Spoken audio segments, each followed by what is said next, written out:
Welcome to my nightmare. What's up, bulls and ghouls? Welcome to another episode of Cinematic Nightmares. I am your host, Mika G. Today, we are cracking open one of the most haunting psychological horror films of the early 2000s, Session 9.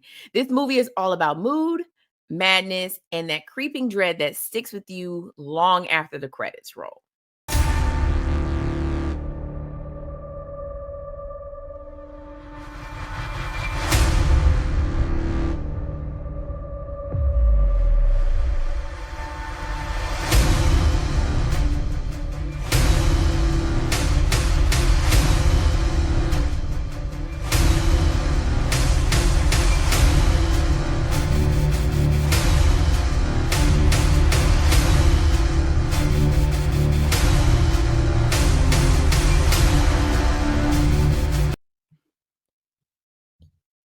And I couldn't think of a better person to dissect it with me. My guest today was raised on a steady diet of 80s horror. We're talking The Exorcist, Halloween, Friday the 13th, Part 6, Freddy Krueger, and all the glorious gore Italian splatter from masters like Lucio Fulci. I think I said that right. He's got a complete Fangora Volume 1 and 2 collection, a physical media stash of nearly 1,800 discs and over 3,000 movie soundtracks on CD. Basically, if it bleeds, screams, or comes with a killer score, he's got it. He grew up making homemade horror movies in his best friends with Jeff Fradley. Yeah, the guy who wrote Halloween 2018. And he just dropped his debut sci-fi action horror novel, Empyreax, The Rise of Kara. Please welcome to Cinematic Nightmares, Scott Frost. All right. Mika, thank you for that intro. That was amazing. Very happy to be here, and I'm super happy to talk about Session 9. It's my favorite horror movie of all time, so I can't wait to dig into it with you. Nice. So, Scott, before we crack open the padded walls of Danvers State, let's set the scene for folks who have never seen Session 9. Session 9 follows a small asbestos cleaning crew who take on a rush job at abandoned Danvers State Mental Hospital, a real-life building with a disturbing history.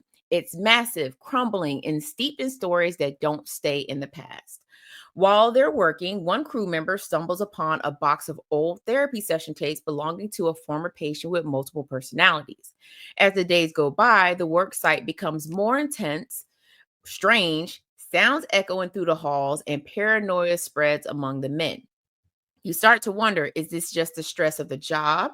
Or is it something in the hospital feeding on them? It's the definition of slow burn horror, and every frame drips with ease. So, Scott, before we get into the heavy spoilers, what was your first experience with Session 9? That's a great question. So the movie came out in 2001, and in 2002 I read about it. I don't remember where I read about it, just an article somewhere. And it talked about how it was the first 24p digital feature film that was shot with a Sony digital camera. And I would, back in filmmaking back then, I was like, wow, that's pretty cool. Like the first digital feature film. And I started reading about it. And then I saw some interview sound bites from the director, and he was talking about how they actually filmed it at this Danvers mental asylum that's north of Boston. And I was like, wow, that sounds pretty crazy. And then he started talking, I'm getting chills talking about this. And then he started talking about how they didn't have to do a lot of set design because everything that when they went there, they literally found all of the items in the movie throughout the hospital. Wow. So, and there was this sort of sense of like darkness around the production, and they just never felt comfortable because this place was crazy. All throughout the 1900s and the early 2000s, or the early 20th century, they actually housed about 2,500 patients there that were mentally ill, and they performed electroshock therapy. They performed lobotomies. I mean, this place was well known for performing lobotomies. And there were all kinds of stories. As I started reading about this place, like, this is crazy that this place actually existed. And Danvers, like, there would be people who would die, and there were stories where the bodies would just be piling up and they'd just be laying around lost. And so I went into the movie with this deep background on this mental hospital. And Yeah. so when I watched it, I was like, I can't believe this is literally like they went into this ghost house essentially and they filmed this movie that just is a psychological spiral. And we, we'll talk about spoilers later. But to your point, it's the team goes in, it's very isolated, and there's a claustrophobic sense of dread that just ekes, like you said, throughout the entire movie. And you Yeah. don't know what's going on. And just the fact that I went into it knowing this history of this place took the movie to an entirely new level. And I can understand how people who don't have that background, maybe when they watch it for the first time, they're like, oh, okay, it's a psychological horror. But when you actually know about Danvers and its history, it really adds this heaviness to what they're doing there. So that's how I got introduced to it. And I know I told you over email, I can't watch this movie now. Like I'm 51, and I rewatched it recently for this podcast. Mm-hmm. I had to like really go into it with, okay, it's daytime, and this movie really gets under my skin. And, I love The Exorcist. I love Mad Men. I love, a lot of the early horror movies where the tone is really dark and set that way. But this movie just really creeps me out. And that it just gets under my skin in such a dramatic way. So that's how I found it. And I love this movie to death. It's just such a great movie. And I wish, we'll talk about the production a little bit, but I wish it had done better, for all those involved, because I think they really put their heart into it as they made it. So that's how I found, Session 9. So that's an interesting story. Before, because when you suggested for us to do a discussion about this movie, I was like, oh, I kept seeing it, and I never just got around to it. So I did my little Googles and researched it and everything. And I went on, and found out some information, about the production of the movie, and found out this place was really real. And I was like, what? Yeah. Because, normally, they'll take a shot from outside of an abandoned building, and then everything else is on set. And so to find out that they actually recorded this, they actually filmed this movie inside of the actual hospital. For me, it brought the same kind of feeling that it brought for you. It was to know that there could be real spirits lurking around while they're doing this production, and maybe the reactions that they're getting is not from, the actors. Maybe something really happened and they just so happened to catch it. For me, this movie was, it was one of those ones that, like, when the last line happens, it Yeah. stays with Oh, you. it absolutely sticks. Yep. I had to cut on some lights and it was daytime. I was like, you know what? I was like, because and of course we will get into this because we will discuss this in full with spoilers, but just right now, no spoilers. It's just one of those ones that when you watch it, you get into it. Like you want to know, especially when you're listening to the tape recordings, you're trying to, like, you want to know what happened too, but you also are following this group of men who have their own issues and have their own struggles and have their own problems. And you're wondering if this hospital is taking over. That's a great way to put it. Yeah. There's a paranormal element to it, but you actually don't know if there is a paranormal element to it or not. Right. You don't know if it's a paranormal thing or if it's a psychological thing. That's right. And so that's the beauty behind this movie, is that you don't find out anything until you get to the end. Yeah. And in the end, you're still like, What happened? what happened? Yeah. Right. So let's talk a little bit about production and the cast. Like, the first time I watched it, when I saw the dude from oh my god, CSI, I was like, oh. Yeah, and David Caruso. Yeah, he was NYPD Blue, CSI, all those shows. Yeah. Yeah, as soon as I saw him, I texted my friend and was like, the guy from CSI is in this movie. I'm going to enjoy this. Oh, I love it. But so you mentioned something about the production of this movie. Oh, What you got? So a couple things. Peter Mullen, he's a Scottish actor. I think he was in Braveheart actually, and he had just come kind of off of that in the 90s, and so he was kind of a big deal back then. But he talked about while they were filming it, he would go on these little walks off to the side. And by the way, the DVD or the Blu-ray, if you guys get this movie, listen to the director audio commentary. It is absolutely amazing. But they talk about some of the things that happened during production. But Peter would go off on these little walks, and he would literally start to see things and hear things. And yeah, exactly, right. And it's getting dark outside right now, and so we're digging in here. But what I love about this movie is the characters are isolated, and for those that don't know the plot, I know you'll do an intro on that. They're going into this asylum to do asbestos removal, and Peter Mullen's character Gordon is having financial issues, and so he's very pressed for this job. And so as a storyteller, right, I'm an author, as a storyteller, we're creating this kind of ticking clock. Yeah. And we're creating this really dire need for him. He's desperate to do this job. He's going to do what it takes. And so he brings his crew in, and there's history with the crew. You can kind of tell that from the beginning. Yeah. And so I think that as the movie progresses, both Peter Mullen and David Caruso, David Caruso plays Phil, one of the crew members, and Peter plays Gordon, who's the owner of the asbestos company. There's this tension that just exists and blows up between both of them. And to your earlier point, it keeps you guessing along the way as what's going on, who's actually right, who's wrong, why is there so much tension, why is there so much drama between them?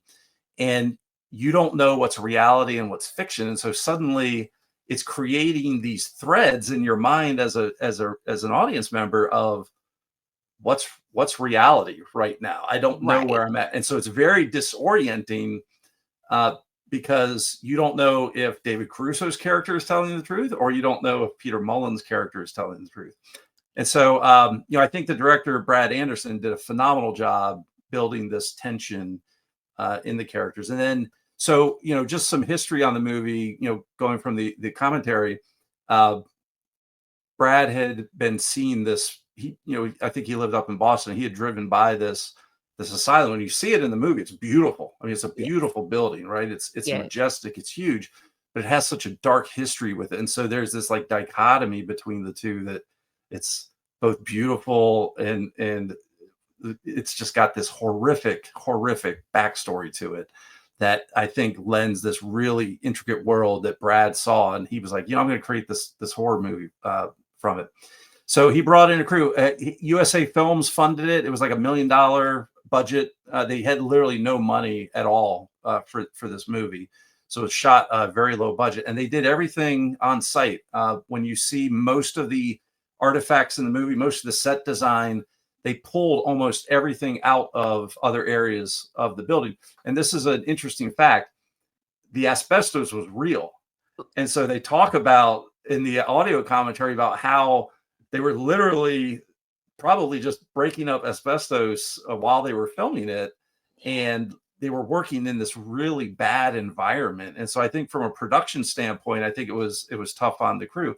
And then just them, being there, I think just added to that sort of sense of dread that they all had. And, David Caruso commented, he said, I never really enjoyed, he enjoyed the making of the movie, but he said, I never felt comfortable. I never felt like we were having fun. There was always this darkness that was around the production. Yeah, it was crazy. And then another interesting fact on the commentary, the cinematographer, her name is Ute. I forgot her last name. There's a tunnel scene. If you remember the tunnel scene, they film at night, and one of the characters gets jolted and he bangs into a metal door and he bursts through it. You don't see it on film because they had to cut it, but there was this big machine that fell on her while she was running and gunning the shot, and something jammed into her eye. Oh. And so, you talk about lobotomies, we'll talk about spoilers later, but literally she had something jam into her eye, and while they were filming the movie, so there was like this whole production of darkness around how they made it. So, and then now of course Danvers has been torn down. They've got like condos. I mean, there's still a cemetery on site, but they've got condos and shops and restaurants there now. So it's this weird moment in time that I think really captures a point in history of this darkness that existed in this country. I mean, it's crazy to think that we had something like that for so long. Yeah. All of that was amazing. I mean, you could have ran the show by yourself. Like, that's crazy. Oh, but to go back to what I love about this movie is I love that it just blurs that line between psychological breakdown and supernatural horror. And it's just one of those things that it doesn't tip too hard to one side and doesn't tip too hard to the other side. And it just has that perfect balance in that. So we are now about to head into spoiler territory. So if you have never seen session 9 before, you need to pause the movie, right? I mean, pause this video right now, go watch the movie, come back, because Scott and I are going to go deep into spoiler territory. So you have been warned. So let's start off with Gordon. So for the first time we see him, we know he's stressed. He's got problems, he's got things going on. We don't know what things, but we're just watching him sitting in this van and we can tell that something is wrong with him. What were your thoughts about Gordon's whole situation leading up from the beginning all the way to when he started to crack? I mean, it's you could just tell, right? Like there's a shot that you're referencing where he's in his asbestos van across the street from his house, and his wife is with their daughter, and he's looking at her, and I think it's raining or it's dark out, and or it's sunset, and there's a bunch of cars streaming by. Mm-hmm. And I just think it's such a powerful shot. It's like this disruption to his life, and he looks at his wife, and they don't smile at each other, right? They have this stressed look between them, and so you're immediately introduced to this idea that he is struggling with his life. And he when they first introduce him, he's sitting in the van with David Caruso, and he's literally zoned out. Yes. He's kind of mumbling to himself, and David is talking to him, and something's going on, and David's talking to him about his wife. And so that's where you start to get this introduction that he and his wife are having problems. And then because of the job, and he's desperate for this job, he wants to win the business because they're bidding on it, and he cuts the bid by a third. He tells the vendor guy, he's like, listen, I'll do it in 1 week. Everybody says 3. And the vendor's like, there's no way you can do that. And he's like, I need this job. He's like, I really need this job. And so it's such a brilliant way to set up this desperation that he's obviously got financial problems. And then it cuts to your point. It cuts to him with his wife, and it's obvious their marriage is strained. And then there's a daughter. So now suddenly he's got a wife, and he's the caregiver. It looks like, right? It looks like she's a housewife, and she's taking care of the daughter, and he's got to provide. And now there's this desperation. So it just immediately sets up the tone of the movie that this guy is desperate. Yeah. And I know like normally it's women who suffer from postpartum depression, but I honestly wholeheartedly do believe that some men can suffer from it too, even though they didn't carry the child. You know what I'm saying? It's just dealing with the fact that life changes when a baby is in your house and you lose sleep. You are constantly dealing with crying, and that can take a strain not only on mom but also on dad too. So he mentioned that during the movie to David Caruso's character. He was like, the baby's still sick.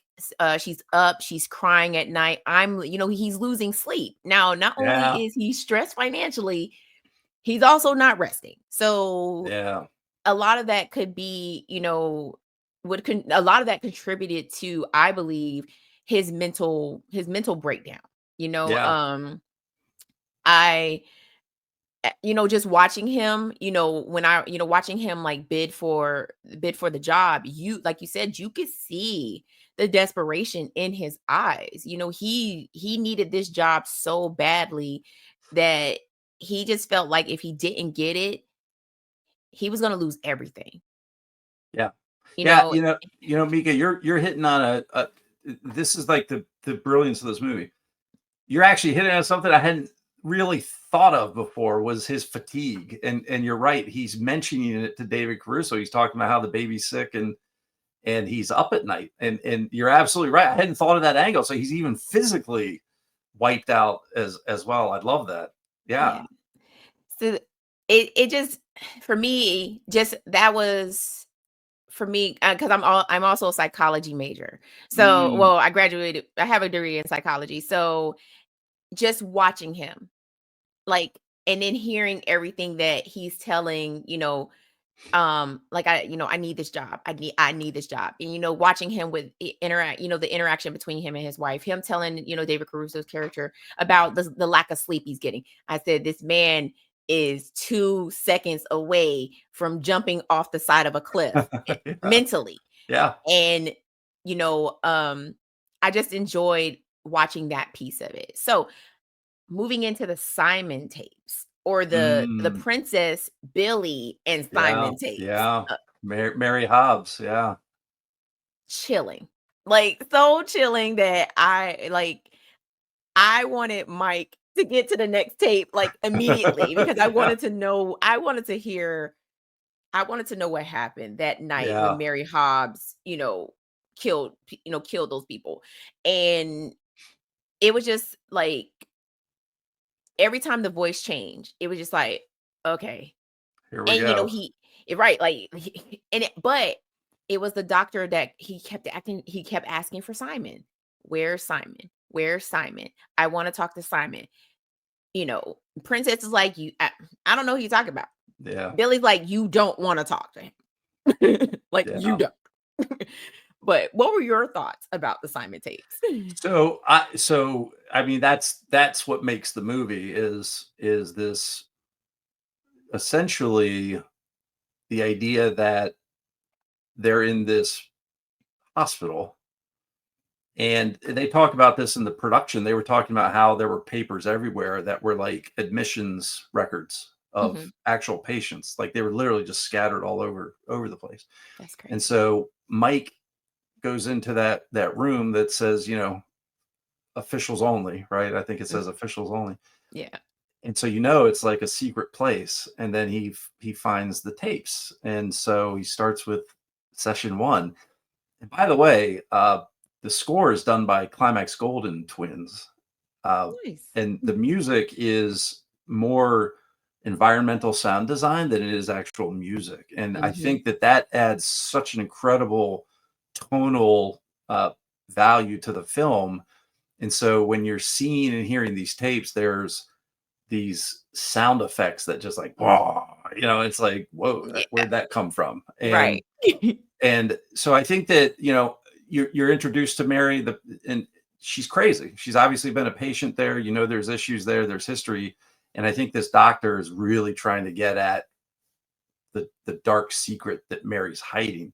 And I think that plays so well with the audience, because you want to get to session 9, right? Mike starts Right. at session 1, and you're taken through this entire journey. And it's like, yeah, it's a hook, right? It's like, man, I want to keep going. I want to keep going. Just like Mike does in the film. Like, he wants to keep going, Right. and he's desperate to do that. So Mike has his own desperation to kind of uncover the truth of this place and get at what's eating it. And then I thought, obviously when Simon shows up, that's when all hell breaks loose. Mhm. And it's very interesting that they made Simon very almost, I don't know if authoritative is the right word, but they made Simon very in control. Yes, And very much. so it adds this dimension to the entire film, that everything that's going on is because of Simon, even though it's not. Right. you your thought, oh well, maybe there's like a there, maybe the spirit of Simon is here, maybe there's some sort of intrinsic demonic thing that's going on that's causing Gordon to melt down, and maybe Simon is actually making this happen. So I thought the tapes were brilliant. And then just the trauma that Mary's going through and the acting of those audio tapes is just fantastic. I think they did a great job with that. Yeah, that I honestly thought that was great too. That was because and ultimately we get two movies and we get two different types of movies in one, because you have the tapes that we're listening to that you literally the tapes pull you in, and then you have everything that's going on with Gordon and the guys in the inside of the hospital. And when Gordon first gets there, Simon speaks to him. That's right.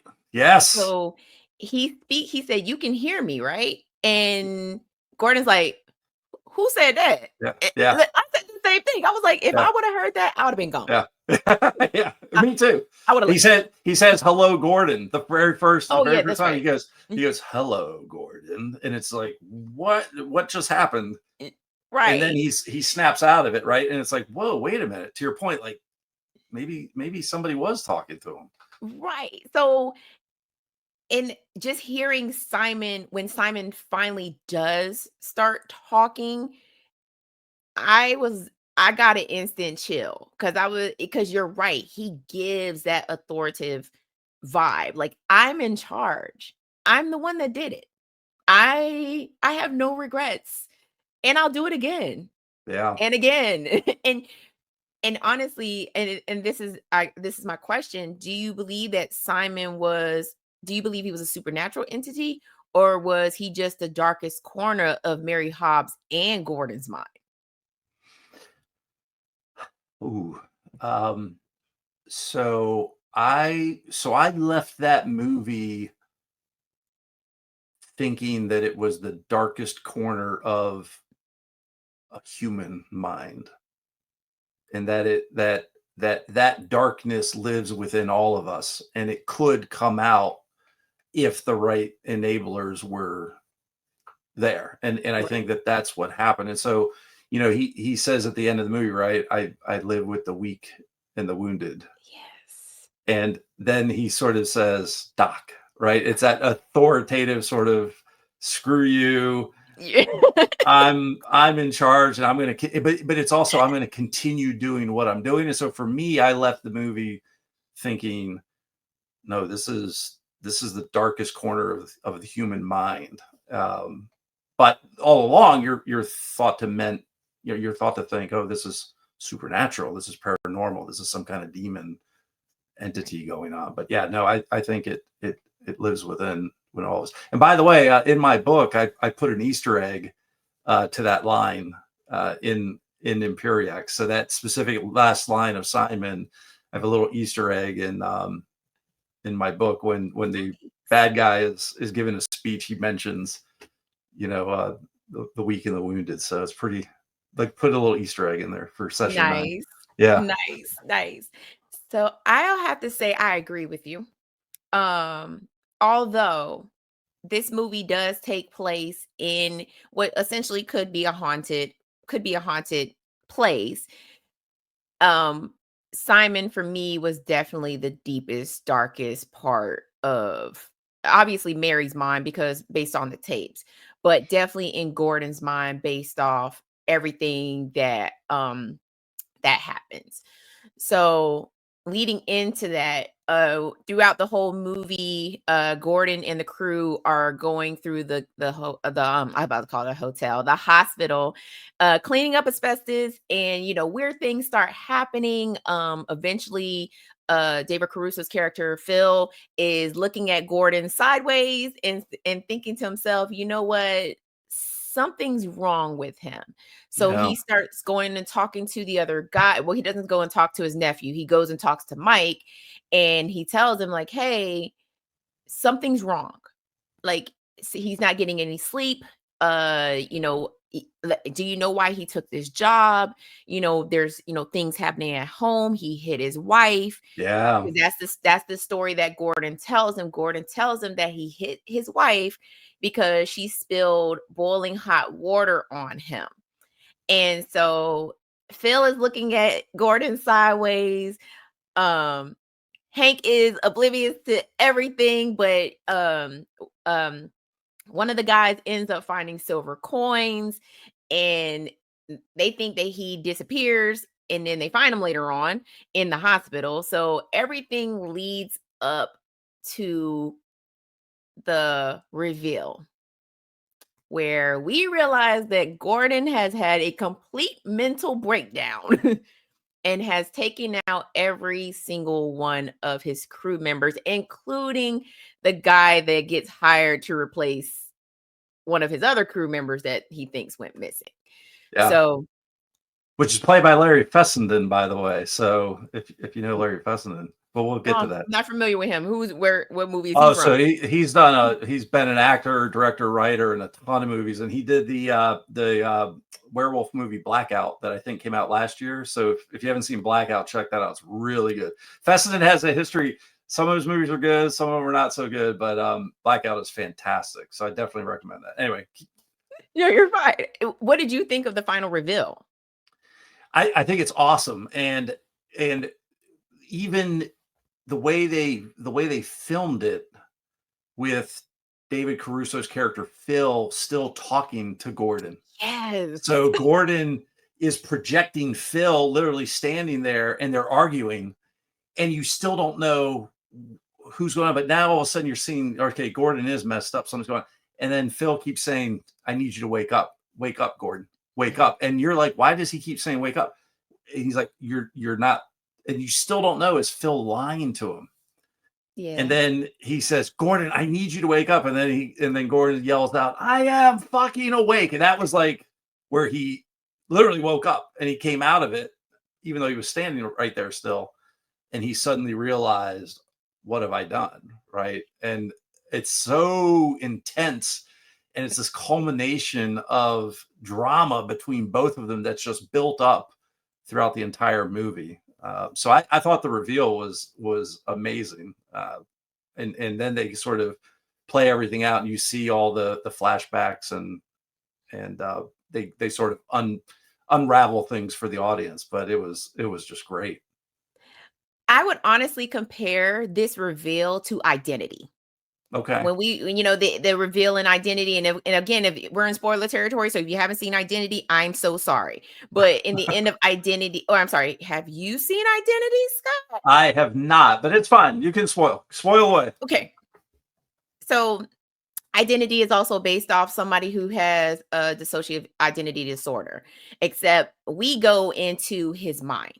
So all of the characters that we are introduced to are his different personalities. Okay. Awesome. So love it. Throughout the whole movie, all the characters are getting killed off.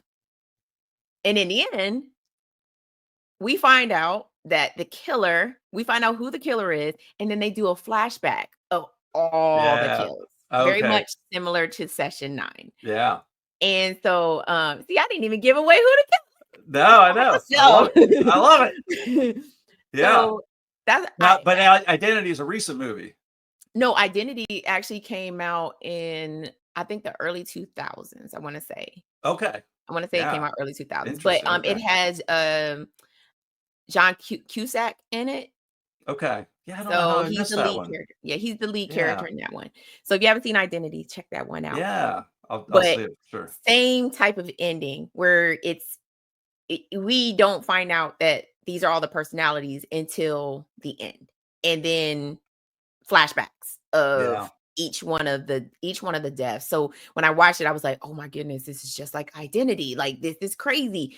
But it's the fact that Gordon snapped. Yeah. Yeah. And by the way, I'll send another chill up your spine. So in the commentary, Brad Anderson talks about the basis for this movie was actually a pretty close real story where an insurance salesman killed his wife and kid and went about his life as if nothing had happened, and for like days. And then when they finally arrested him and asked him, why did you do this? It was because he said, my wife spilled a boiling pot of water on me, and he like snapped. So there's actually a real true story where this actually happened, adding yet another dimension of dread to this movie. That's insane. Like, okay. Got a real hospital, got a real story. Like, all I need to know is if something really real happened in it. So maybe I need to go listen to the commentary for this this Oh yeah, movie. But other than that, like, it was Gordon on the phone that didn't have a back to it. yeah, And he was calling his wife to apologize. yeah. And by now we know that she is no longer with the living, and and it made me wonder, like, all the times that he went to call or he did call, was she already gone? Oh Like, yeah, yeah. She was gone. Yeah, and it was all in his head. He was pretending to have a conversation with her. because I think So even Phil, or no, his nephew asked him, like, "Oh, yeah, were you on the phone with her or with my aunt?" And he's like, "Oh, yeah. She's fine. She's fine." yeah, yeah. And she wasn't. And she's not. I She's not know. fine. So, this movie had it all. Like, you get you get that sense of supernatural horror, but you definitely get more of the psychological piece of it. And I don't know about you, but we already mentioned the last line of this movie, but it lives rent free in my head now. I love it. I love it, Mika. That's great. Just because Yeah, Simon, the character Simon, is so creepy. Because we never see him, obviously, because we only yeah, hear his voice on a tape. yeah. And just to know that piece of someone lives in the deepest, darkest part of their mind is totally insane.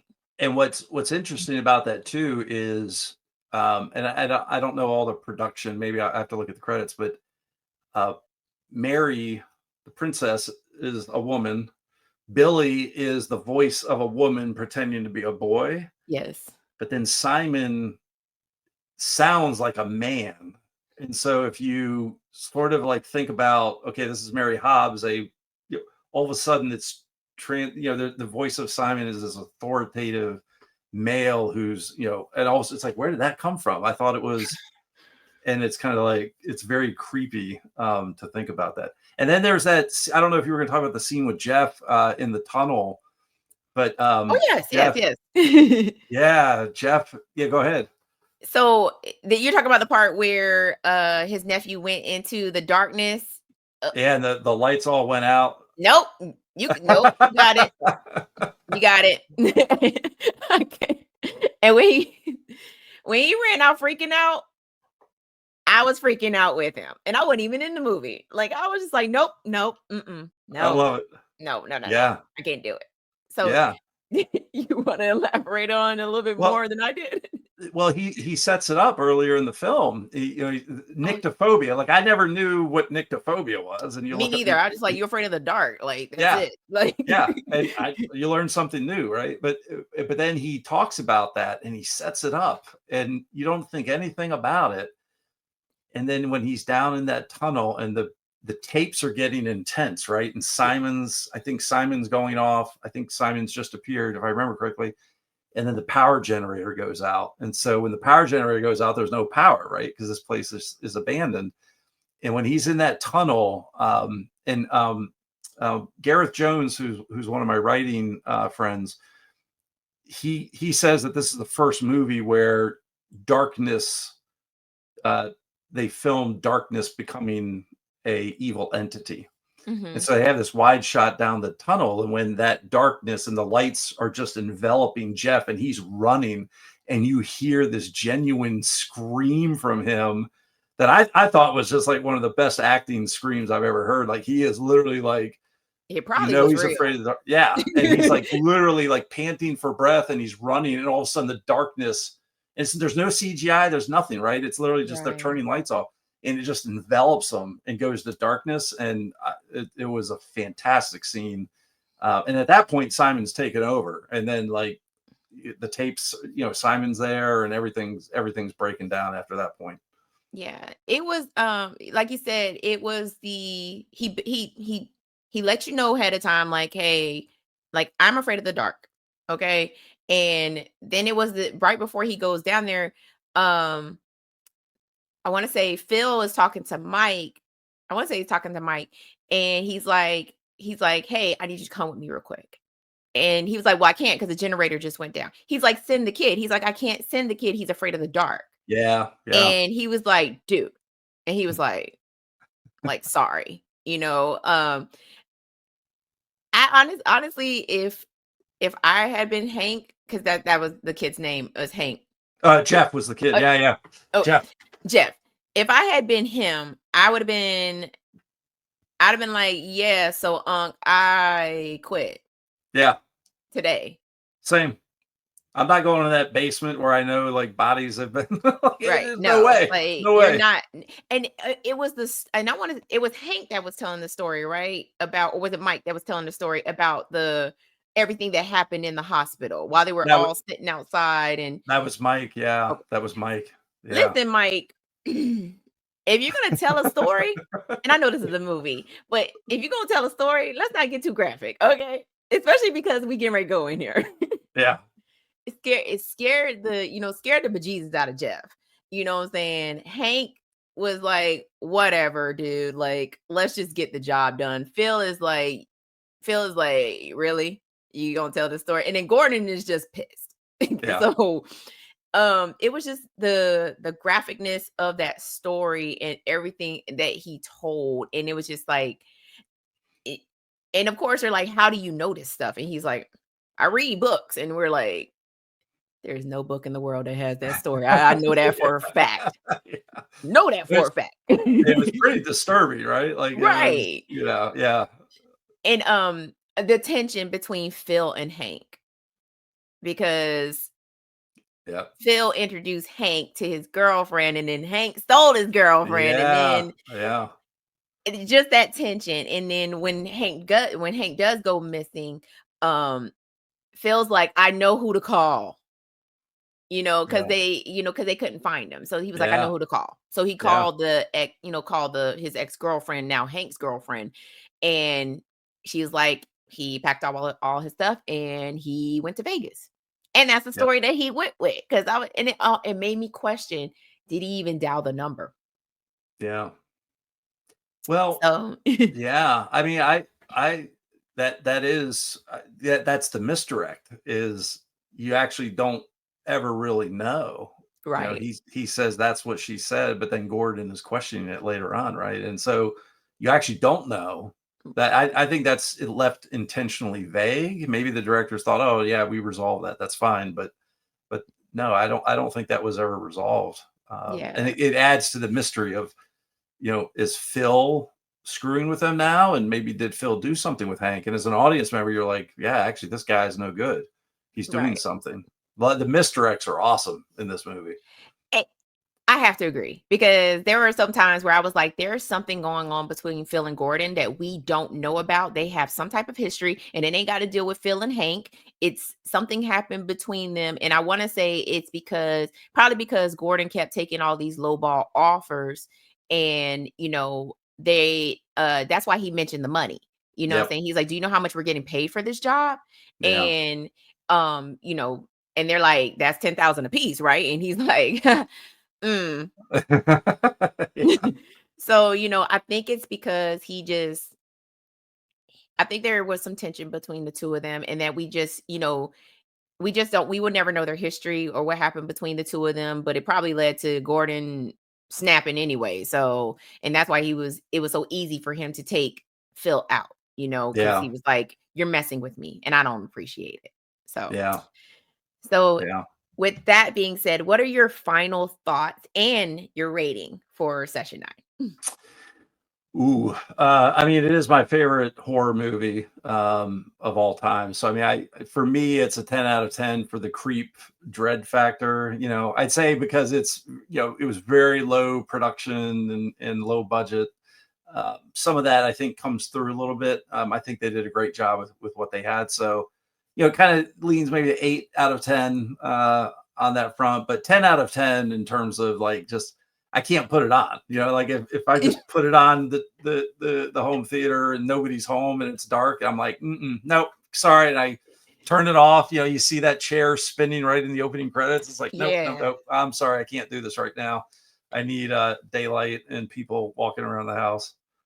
Nice.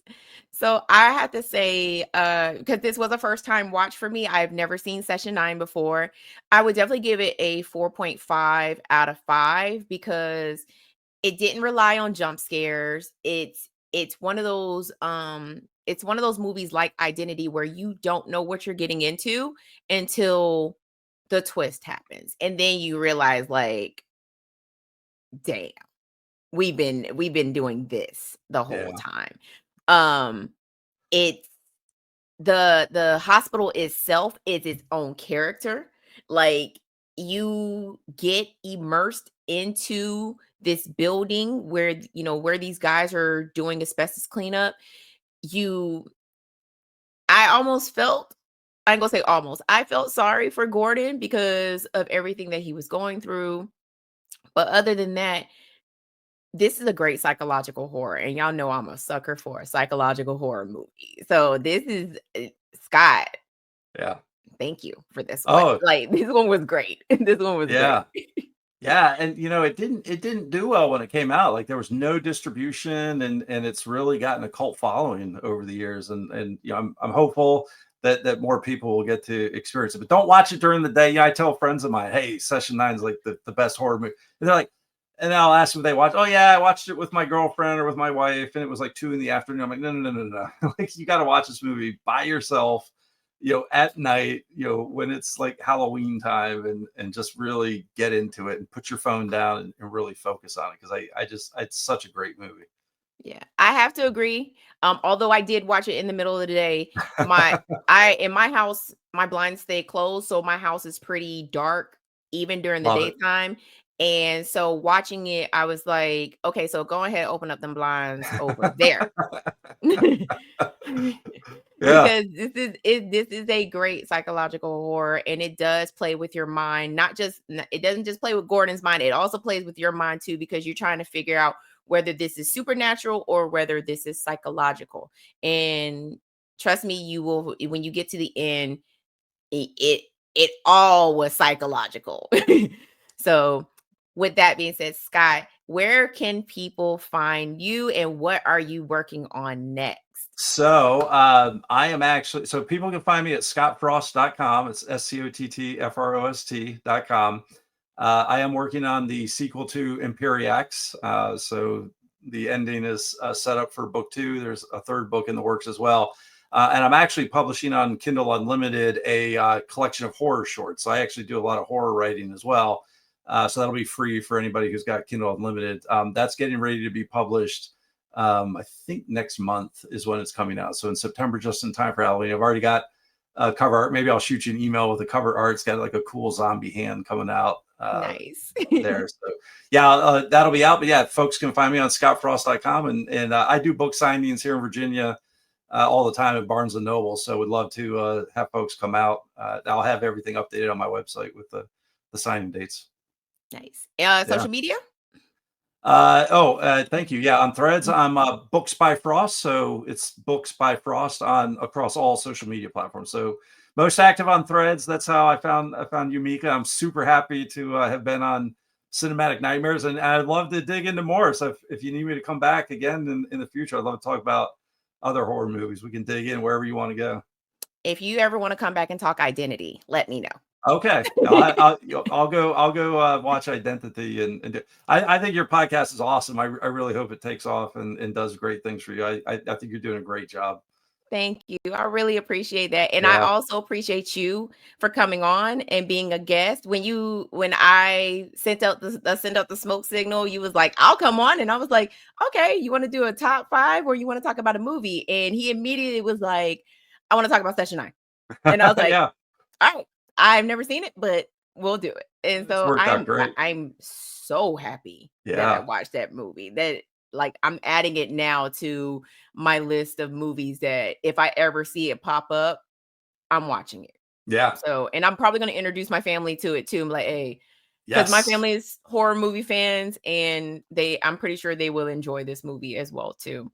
fantastic. Um, Boys and ghouls, that will wrap it up for Cinematic Nightmare. This episode of Cinematic Nightmares. If you want more from Scott, please check out his website. I will have everything in the description box below. Make sure you follow him on social media as well too, so you will never miss when one of his novels drops. Also, make sure you like, subscribe, and hit that little notification bell so you never miss another single nightmare. And as I always say, until next time, boys and ghouls.